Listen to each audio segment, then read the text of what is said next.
Olá, pessoal. Eu sou a Viviane Franco Araújo, sou pianista, produtora cultural e advogada na área de propriedade intelectual. Por isso, eu vi no PROAC 39 de 2021 uma oportunidade de juntar esses conhecimentos e atingir o maior número possível de músicos, porque na pandemia a gente fazia umas lives pelo Instagram a respeito do tema e surgiam muitas dúvidas. Os ouvintes todos, poxa, mas como que funciona o ECAD? Mas eu tenho mesmo que registrar minha música? Onde eu registro?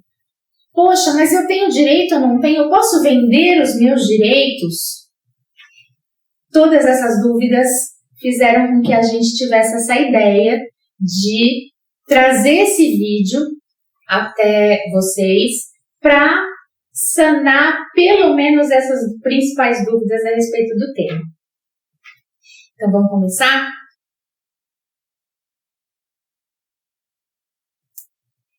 Obra.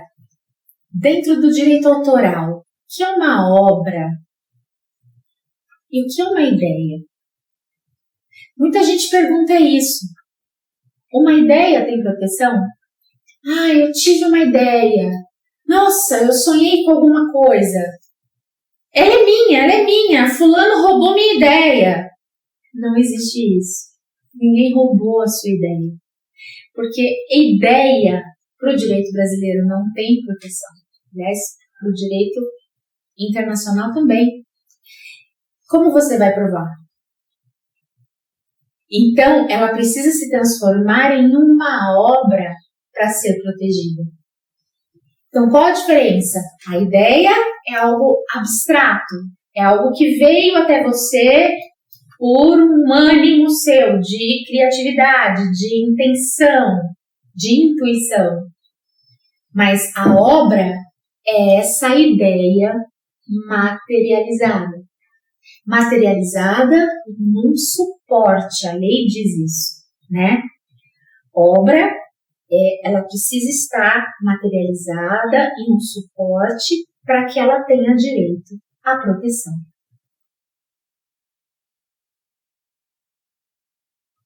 E que proteção é essa? A gente vai falar de direito de autor e os direitos conexos aos de autor. Que isso também gera muita dúvida, né? Mas os que são os conexos, nossa, é uma confusão. Nem é. É até simples. Vamos pensar o seguinte, direito de autor é o direito de quem cria, quem compõe, quem idealizou e materializou. Precisa ser uma pessoa física. Pode ser menor de idade? Pode. Não precisa ser adulto, não. Ou maior capaz. Não precisa, desde que ela esteja representada, claro. Mas é uma pessoa física que teve esse ânimo de criar. E o direito conexo? O direito é conexo ao autor porque ele cabe a quem faz com que esta obra chegue ao mundo, chegue ao público. Então, é o autor e a atriz que fazem com que determinada peça teatral seja realmente encenada num teatro, por exemplo, ou na televisão, numa novela. Ela está transmitindo a obra do autor, do escritor, o trabalho do roteirista, que são os autores. Mas ela faz chegar até o público. Esse tem o direito conexo. O bailarino, a bailarina, os produtores fonográficos, os gravadores, os técnicos de som, essas pessoas contribuem, então elas têm esses direitos conexos. E aí você pensa assim, tá, mas eu posso vender então os meus direitos? Porque eu recebi uma proposta aí para eu fazer uma música, uma composição, e fulano disse que compra a minha música. Eu posso fazer isso? Vamos entender direito o que é esse vender os meus direitos? Direito autoral é bipartido. No seguinte sentido, você tem o direito moral de autor e o direito patrimonial de autor. O que é isso? Esse braço, direito moral, é inalienável. Ou seja, você nunca pode vender. É a autoria, é a paternidade da obra, falando no sentido amplo, né? Se você compôs, a obra é sua e sempre vai ser sua. Daqui 1000 anos, ela vai ser sua. Você compôs. Entendeu? Isso é o direito moral. É um deles, claro. A lei traz uma lista de direitos morais que a gente pode até num outro momento falar. Mas, para resumir, é a paternidade. O direito patrimonial, que é esse outro braço aqui, desse lado, do direito de autor, é o direito que você mesmo, autor, tem de explorar, de comercializar, de negociar essa obra, de fazer com que ela circule. Você pode licenciar essa música, no caso, para um outro cantor. Você compôs a música, mas você não é cantor. Você licencia um super cantor gravar para fazer parte do repertório do novo disco dele. Ele vai dizer que a música é dele? Não, a música é sua. Mas ele tem o direito de explorar porque você cedeu, você licenciou. Licença é uma cessão temporária, né? Então você deu esse direito para ele. Você deu o direito para uma novela usar sua música. Você deu o direito para um filme, para fazer uma sincronização numa obra audiovisual. Isso é o direito de exploração. Por isso a gente chama de patrimonial. E é só este braço patrimonial que cai em domínio público.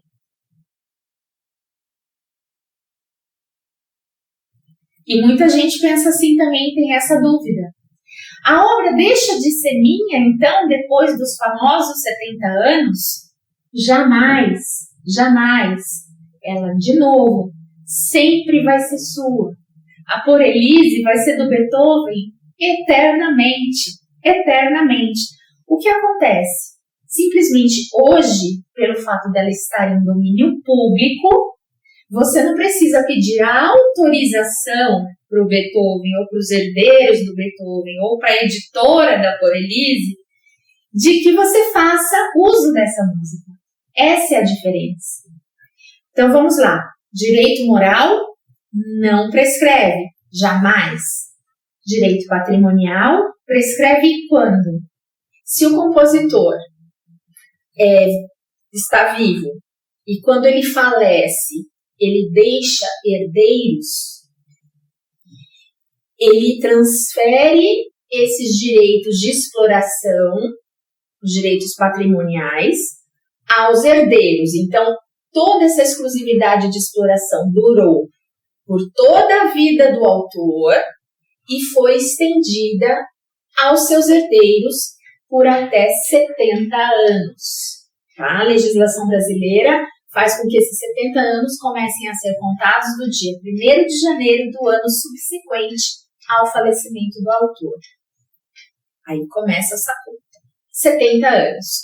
Agora, se ele tiver coautores, e se a obra tiver coautores?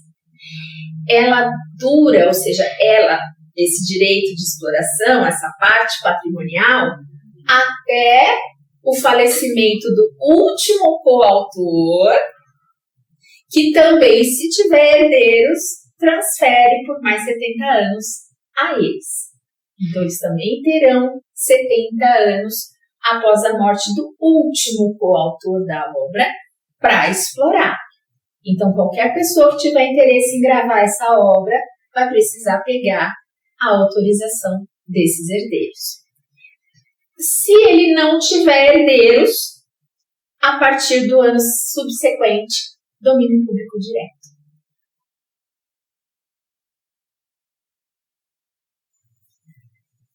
precisamos falar sobre a gestão das obras, né? Porque a obra é um bem, é um ativo, certo? É um ativo intelectual, mas é o seu bem, é patrimônio do autor.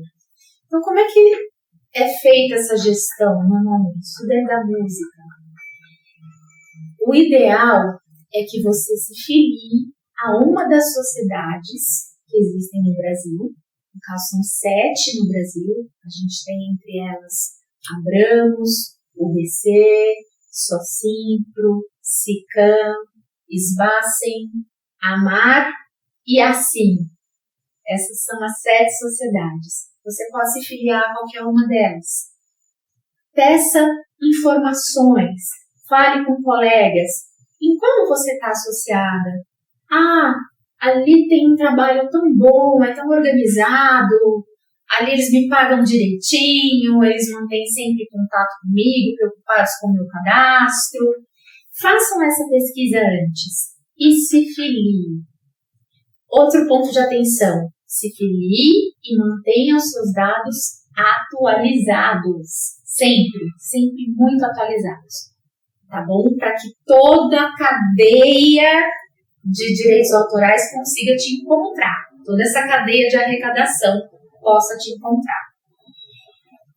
Qual a finalidade dessas sociedades?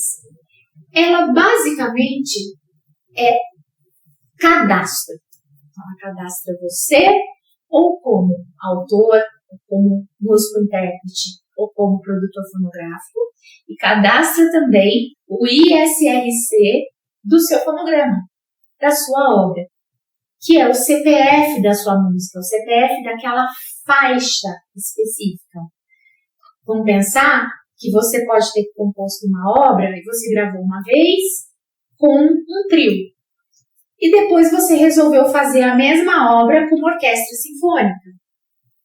É o mesmo ISRC porque é a mesma música? Não.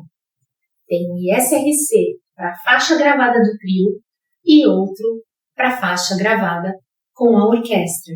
E a partir disso que você vai conseguir fazer toda a arrecadação e esse valor chegar até todos os envolvidos neste processo. Esse é o trabalho das sociedades. Numa sociedade, você se associa? Não, você se filia. Diferente de uma editora. O que são as editoras? As editoras já não. As editoras são pessoas jurídicas fortes, né, que costumam ter mais dinheiro, inclusive porque elas precisam ter um departamento jurídico forte, elas vão brigar por você, pela sua obra. Por quê? Porque ela se associou aos direitos patrimoniais da sua obra. Entendeu? Ou seja, quando você edita uma música, você, na verdade, contratou uma editora. O termo editar é contratar. Você contratou uma editora para que ela tome conta daquela sua obra. Então, se você precisar licenciar, ceder, fazer qualquer tipo de negociação para TV aberta, TV fechada, publicidade, para outros artistas, ou seja, para que essa obra participe de audição de outros artistas que estão no momento de fazer o repertório dos seus novos discos, dos seus novos EPs, dos seus novos singles, né? Nesse momento, a editora atua ali protegendo os seus direitos, que ela passou a ter 25% deles no momento que você a contratou.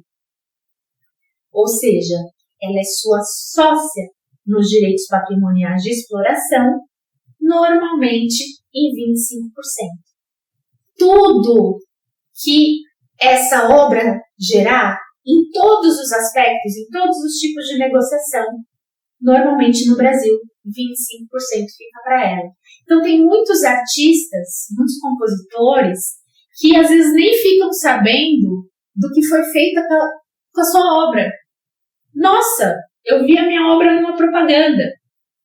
Porque a editora fez isso por ele. ela fez toda a negociação e ela fez a liberação, inclusive, dessa obra, para que aquela empresa, aquela propaganda, aquela novela pudesse usar, tá? Lógico, tomem cuidado com os contratos.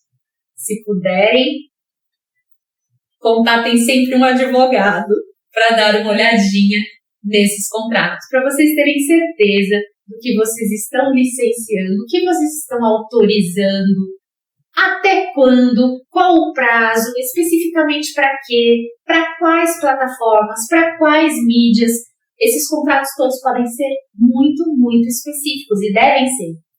De acordo com a lei, direito patrimonial tem que ser o mais minucioso possível num contrato para que ele seja transmitido, da forma que for. Isso para resguardar os seus direitos.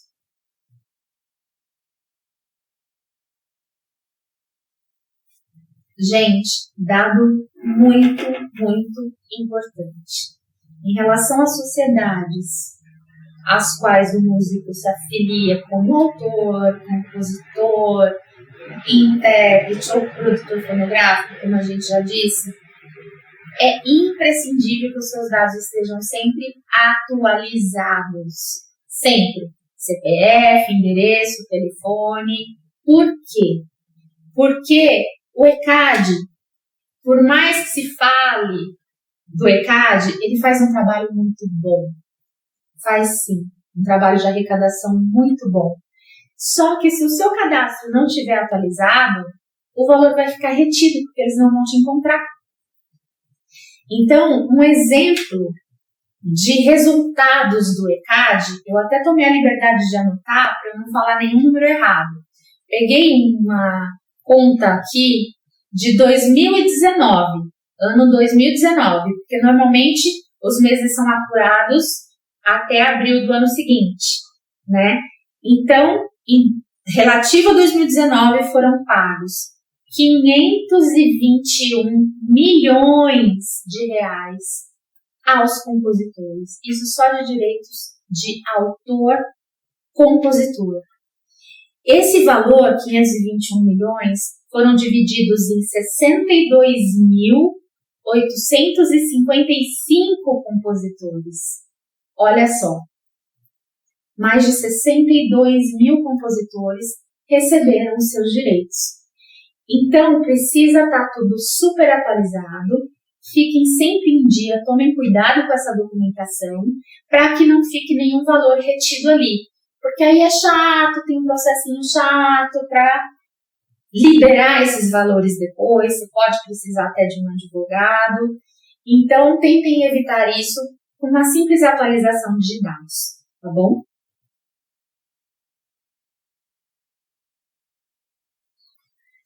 Agora vamos falar rapidinho sobre as plataformas digitais, as famosas, né? Spotify, principalmente, é a mais famosa hoje em dia, né? Para o músico, para dar acesso às suas músicas. Todos querem colocar, eu quero colocar minha obra no Spotify. Como que isso é feito? Qual é o processo para se chegar até uma plataforma digital? A gente está falando de Spotify, a gente está falando de mesmo YouTube, né? Para você chegar na plataforma, você precisa do que a gente chama de agregadoras ou distribuidoras, simples assim, né? O que são essas agregadoras? São empresas que simplesmente farão a ponte entre a sua música editada, de preferência, né, até aquela plataforma digital. Da mesma forma que você contrata uma editora, você contrata uma agregadora, com seus termos, com as suas condições, com as suas porcentagens, cada uma tem a sua.